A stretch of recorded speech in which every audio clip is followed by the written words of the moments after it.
எல்லாருக்கும் வணக்கம்.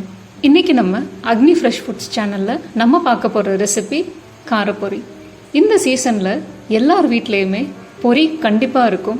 சாதாரண பொரியை டப்பாவில் வச்சிங்கன்னா தொடக்கூட மாட்டாங்க. இந்த மாதிரி காரசாரமாக ஒரு காரப்பொரி செஞ்சு வைங்க, கண்டிப்பாக 2 நாளில் டப்பா காலியாகிடும்.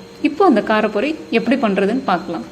ஒரு அகலமான பேனில் 2 டேபிள் ஸ்பூன் தேங்காய் எண்ணெய் சேர்த்துருக்கேன். இந்த டிஷ்ஷுக்கு தேங்காய் எண்ணெய் தான் சரியான சாய்ஸாக இருக்கும். எண்ணெய் நல்லா சூடானதும் 1/2 டேபிள் ஸ்பூன் ஜீரகம் சேர்த்துருக்கேன். 10 பல் பூண்டை தோலோடு தட்டி இதில் நல்லா சேர்த்துக்கோங்க. பூண்டு நல்லா செவந்து வர்ற அளவுக்கு இதில் வறுத்து எடுத்துக்கலாம்.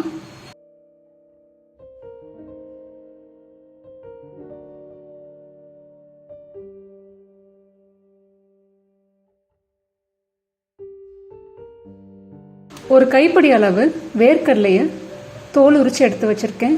கூடவே ஒரு 6 வரமிளகாயை காம்பு எடுத்து கிள்ளி வச்சுருக்கேன். 2ஐயும் இதில் சேர்த்து செவக்க வறுத்துக்கலாம்.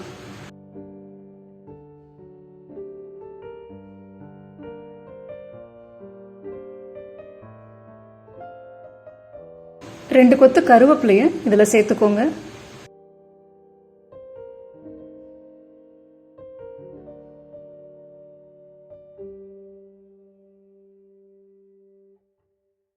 கருவேப்பிலை நல்லா முருகலாக வந்ததுக்கப்புறம் ஒரு கைப்பிடி அளவு பொட்டுக்கடலை சேர்த்துருக்கேன்.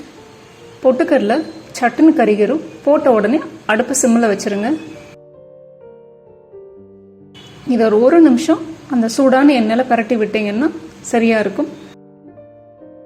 1/4 டீஸ்பூன் மஞ்சத்தூள், 1/4 டீஸ்பூன் மிளகாத்தூள் சேர்த்துக்கோங்க. ஏற்கனவே வரமிளகா வேறு சேர்த்துருக்கோம், காரம் பார்த்துட்டு சேர்த்துக்கோங்க. எல்லாத்தையும் சேர்த்து நல்லா கிளறி விட்டுட்டு 200 கிராம் பொரிங்க எடுத்திருக்கேன்.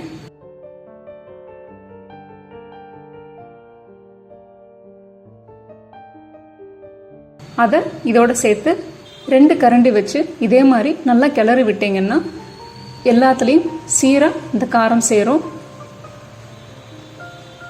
அவ்வளோதாங்க, கிறிஸ்பியான காரப்பொரி நமக்கு இப்போ ரெடி ஆயிடுச்சு. இது நல்லா ஆறுனதுக்கப்புறம் ஒரு ஏர்டைட் கண்டெய்னரில் போட்டு வச்சுட்டிங்கன்னா 10 நாள் வரைக்கும் அப்படியே இருக்கும். இதுக்கு 10 நாள்லாம் வெயிட் பண்ண வேணாங்க, 2 நாளில் டப்பா காலியாகிடும்.